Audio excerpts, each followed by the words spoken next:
Welcome to the Spellbinders August 2026 Stencil of the Month Club called Peekaboo.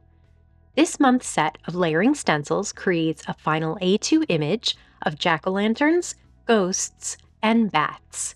There are 5 stencils in this set, and each is numbered so you know what order to color them in.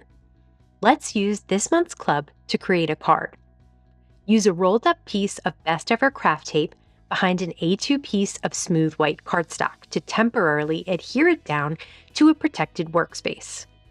Use the corner guides on the first stencil to line up the stencil on the cardstock and hold the stencil in place with small pieces of Best Ever craft tape.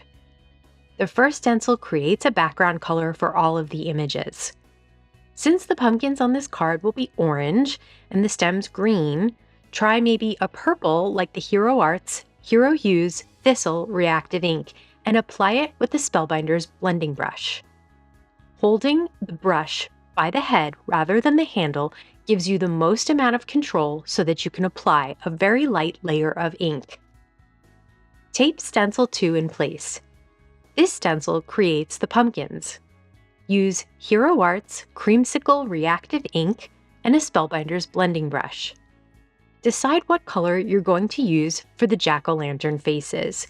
If you're going to use a dark color like black, you can make the pumpkins as opaque as you want.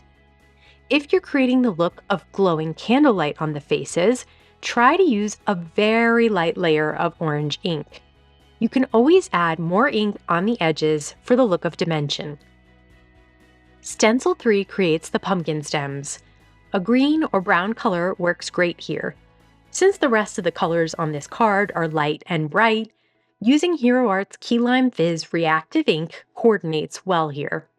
Stencil 4 creates the jack-o'-lantern faces.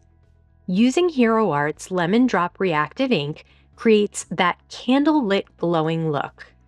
Since you're using yellow over orange, you'll need to put a lot of ink down and be sure to go over the open areas of the stencils multiple times to help the faces stand out. The 5th stencil creates the ghost eyes and several flying bats. To make the ghost eyes look super crisp and sharp, try using a thin line black marker to color them in rather than ink blending. For the bats, you can use black ink or try another darker purple color like the Hero Arts Grape Slush reactive ink.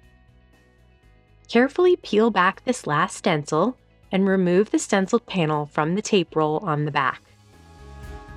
Use the Spellbinders guillotine trimmer to cut the stenciled panel down to 4 by 5¼ inches.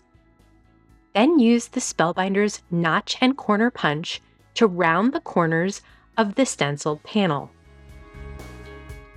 Place tape runner on the back of the stenciled panel and adhere it down to an A2 piece of Spellbinders Raven cardstock that is adhered down to an A2 top-folding card base. Stamp a sentiment with the clear stamp and then cut it out with the coordinating dies from this month's club and add it to the card on foam squares. Use the Spellbinders Nudger tool to slide small gems off of their backing and place the gems in spaces between the ghosts and bats to add a little sparkle and shine.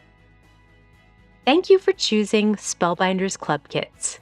Happy crafting!